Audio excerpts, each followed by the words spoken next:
the opening lines of Pontius Pilate's letter to Emperor Tiberius, he sets the stage by expressing his concerns and frustrations with governing Judea, particularly Jerusalem. He describes the city as turbulent and difficult to control, which hints at the potential for uprisings and the challenges faced by the Roman authorities. Pilate acknowledges the shortage of troops at his disposal, with only a single centurion and a handful of soldiers to maintain order. This shortage highlights the precariousness of Roman control in the region and the strain on their resources. Pilate's letter also sheds light on the broader context of the Roman Empire's expansion and its consequences. He expresses apprehension about the empire's unsustainable thirst for conquest, extending its territories beyond its capacity to defend them. This raises concerns about the stability of the empire itself. As the letter progresses, Pilate mentions rumors that reached his ears about a young man from Galilee named Jesus. Initially, Pilate feared that Jesus might incite the people against the Romans, but those fears were dispelled as he observed Jesus speaking in a manner that appeared friendly towards the Romans rather than antagonistic. Pilate recounts an encounter where he saw Jesus addressing a crowd with a serene countenance and a celestial aspect. He describes Jesus as having golden-colored hair and a beard, which he found striking in contrast to the appearance of the people listening to him. It is worth noting that this description of Jesus' appearance is unique among historical documents. While it is intriguing, it also raises questions about its authenticity. Some scholars argue that this specific detail might have been added or embellished over time, considering the reverence and admiration that early Christians held for Jesus. The Acts of Pilate, containing Pilate's letter, was a document of significant importance during the early years of Christianity. It was referenced by early church fathers, such as Justin Martyr, who wrote to Emperor Antonius Pius and mentioned Pilate's report. The fact that the report was preserved in the imperial archives and known to both Christians and the enemies of Christianity underscores its historical significance. Emperor Maximinus's attempt to produce a counterfeit version of the Acts of Pilate further demonstrates the document's influence and the efforts to undermine Christianity. By analyzing Pilate's words and providing commentary, scholars aim to gain insight into the events surrounding Jesus' crucifixion and its historical significance.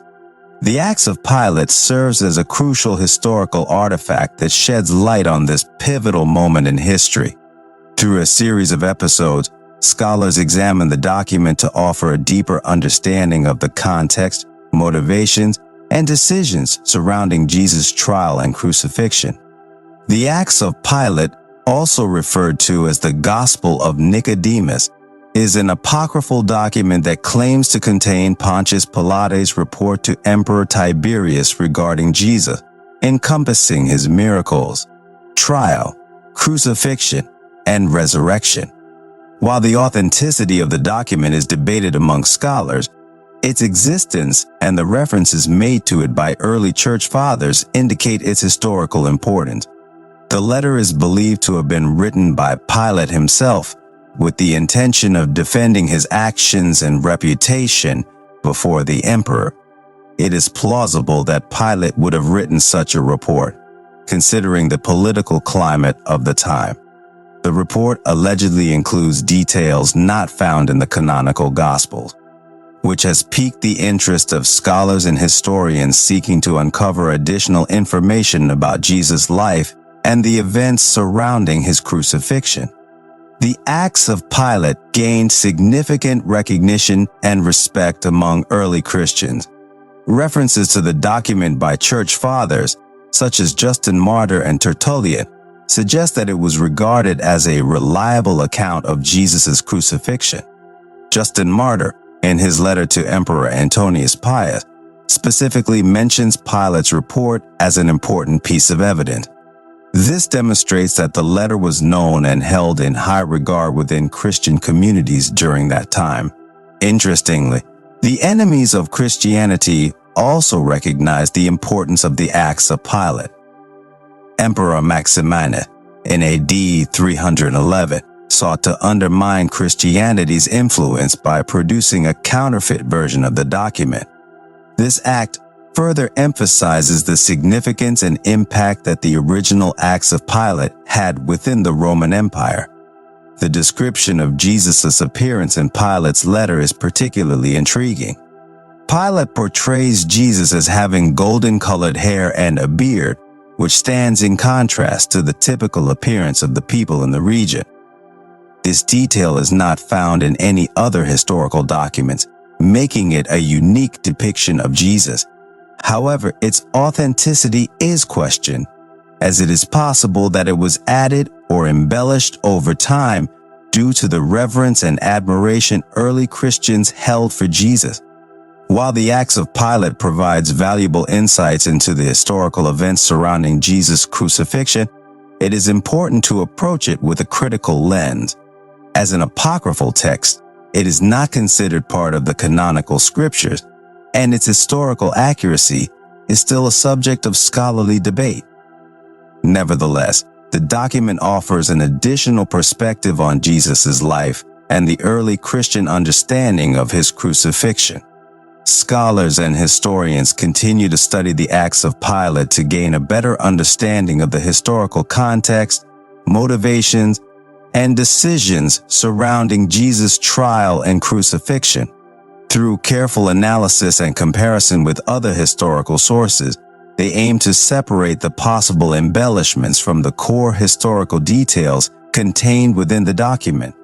The Acts of Pilate, believed to be Pontius Pilate's report to Emperor Tiberius, hold significance as a historical artifact regarding the events surrounding Jesus' crucifixion. While its authenticity remains debated, the document was held in high regard by early Christians and recognized by the adversaries of Christianity. The description of Jesus' appearance in the letter adds an intriguing element to the historical understanding of Jesus' physical depiction. Scholars continue to explore and analyze the Acts of Pilate to gain insights into this pivotal moment in history and its implications for the development of early Christianity. Pontius Pilate's letter to Emperor Tiberius, contained within the Acts of Pilate, provides valuable insights into the challenges faced by Roman authorities in governing Judea, particularly Jerusalem. The letter highlights the shortage of troops and the strain on Roman resources. It also mentions Jesus, describing his appearance in a unique manner.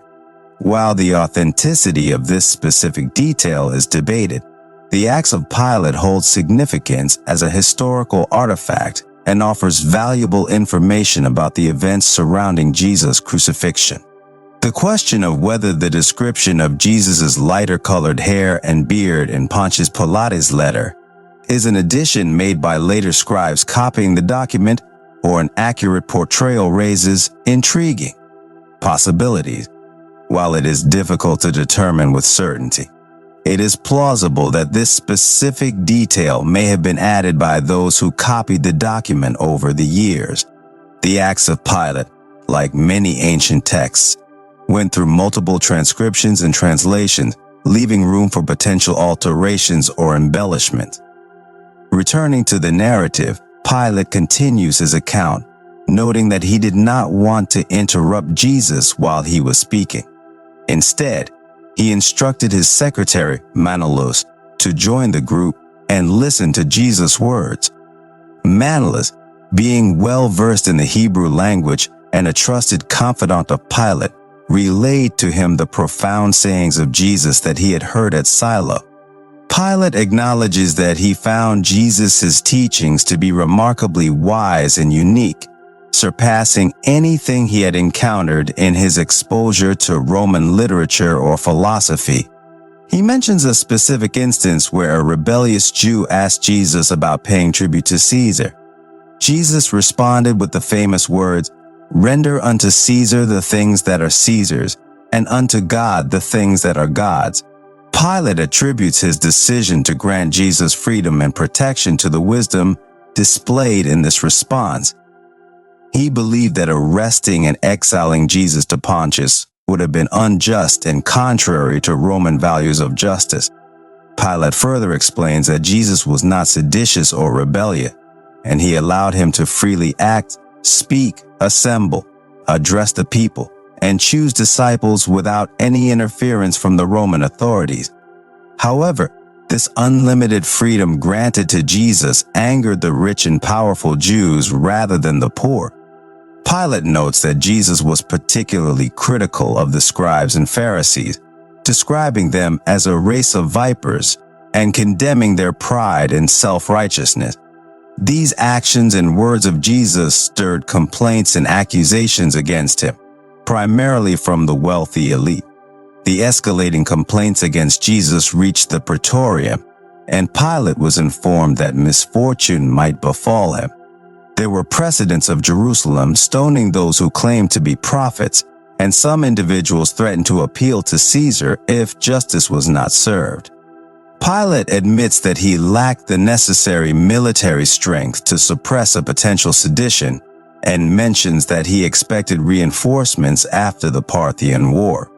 Faced with these circumstances, he sought a measure that would restore tranquility to the city without compromising the dignity and authority of the Praetorium. Pilate's hesitation to crucify Jesus is evident in his desire to find an alternative resolution to the political unrest. However, historical records indicate that he ultimately succumbed to the pressure and ordered Jesus' crucifixion. Now, let us explore some artifacts associated with Pontius Pilate that provide insights into the death of Jesus. One notable artifact is the Pilate stone, also known as the Pilate inscription. Discovered in 1961 near the ancient city of Caesarea Maritima in Israel, this limestone block bears a dedicatory inscription. It is of archaeological significance as it provides tangible evidence of the existence of Pontius Pilate, the Roman governor of Judea mentioned in the New Testament accounts of Jesus' trial and crucifixion. The inscription on the Pilate stone is addressed to the divine Augusti Tiberium, and it identifies Pontius Pilate as the prefect of Judea.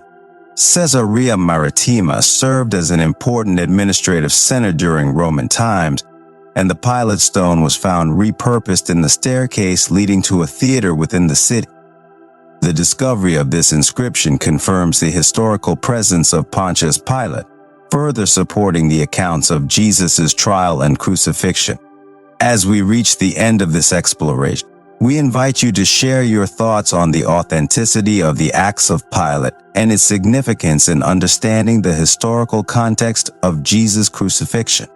The Acts of Pilate continues to be a subject of scholarly debate and examination, providing valuable insights into the events surrounding one of the most significant moments in human history.